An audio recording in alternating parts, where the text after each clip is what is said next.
Je suis Giusy Pisano, professeur des universités à l'ENS Lumière, mais toujours aussi chercheuse. Donc, il y a un laboratoire qui s'appelle l'IRCAV, Paris 3, Sorbonne Nouvelle. Déjà, c'est les termes, c'est un peu comme l'amour fou. Ça dépend sur quoi on met l'accent, sur les mots amour ou fou. Là, ce que j'aime bien, qu'il y a l'idée de l'artisanat, et donc de garder ces côtés justement où les touchés, les sens restent éveillés, ne sont pas délégués à autre chose. Et donc on peut aussi expérimenter, voire se tromper. On a droit aussi à se tromper. Et l'image en soi, c'est pas de la peinture. C'est quelque chose d'abord qui était mécanique, ensuite numérique, voire aujourd'hui généré par des logiciels issus de l'IA.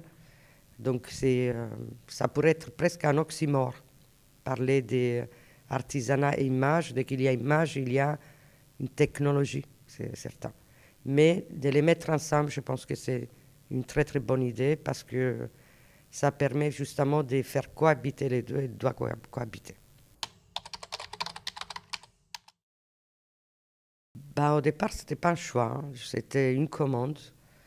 Et c'était un éditeur, Armand Collin, qui commençait à éditer des petits ouvrages et, grand public, mais sur des thématiques, mais quand même commandé à des universitaires, avec l'idée de prendre des thématiques populaires, forcément qui rassemblent des lecteurs et lectrices de tout niveau social, parce qu'en plus c'était des ouvrages grandement illustrés.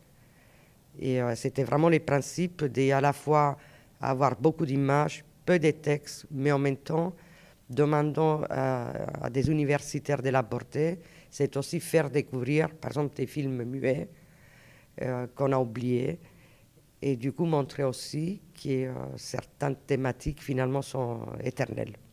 Donc c'était une commande, mais je me suis évidemment passionnée parce que forcément, voilà. Mais au départ, c'est pas un choix. Je n'ai pas choisi de travailler sur cette thématique. Voilà. Je trouve qu'on retombe toujours sur les mêmes schémas.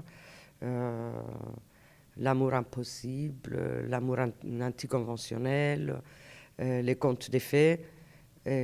Parce que comme je pense que ce qu'il y a à la base de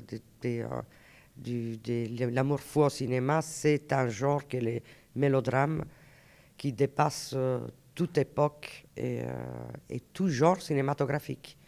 Donc ce qui m'a frappé justement, c'est qu'à travers les mélodrames, encore une fois une dichotomie, parce que mélo, ça doit être léger, drame c'est au contraire, et c'était une occasion pour les cinéastes d'expérimenter des formes différentes.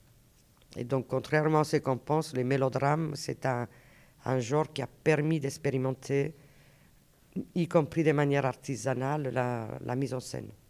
Et donc, je ne vois pas trop des différences dans le sens que les mélodrames s'appuient toujours sur deux temporalités, les obstacles sociaux, politiques du vécu des deux personnages, et en même temps, l'amour éternel, les mythes de Juliette et Roméo, etc. Donc, pour moi, ce qui change, c'est les présents, mais la construction, honnêtement, je n'ai pas vu de différence entre un film de 1920 et l'amour ouf là, de 2024.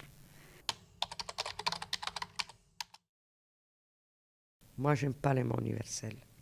Parce que justement, c'est ce que j'ai appris aussi en travaillant sur cette thématique. Quand j'ai interviewé des jeunes du collège jusqu'au lycée, des universitaires, les amis, la voisine, la famille et tout, en demandant tout simplement si je t'ai dit l'amour fou, quel film te vient à l'esprit, selon justement les générations, les questions culturelles, les moments aussi, vécu, actuel, bah, je n'avais pas les mêmes réponses.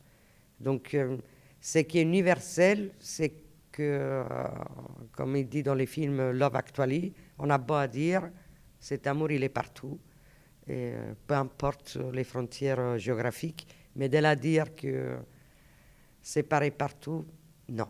Je pense que c'est pas... C'est un côté universaliste, mais gêne beaucoup, même.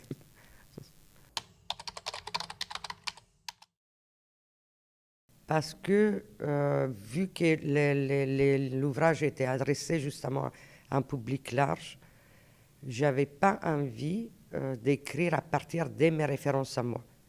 Moi-même, voilà, j'ai fait une école de cinéma, j'ai animé les ciné-clubs de l'école, j'avais les références données par mes enseignants justement pour les cours, tant à l'école qu'ensuite à l'université. J'avais envie aussi de voir qu'est-ce qu'un jeune de 10 ans, 14 ans, 20 ans, 30 ans, ou un grand-père ou une grand-mère peut me dire sur ça. Donc j'avais vraiment envie de découvrir moi aussi. C'était pas seulement leur faire découvrir mon corpus des films, mais moi-même aller à l'encontre des suggestions données par un public pas des cinéphiles. Je voulais pas que ce soit un public des cinéphiles. Merci beaucoup, Josie. Merci.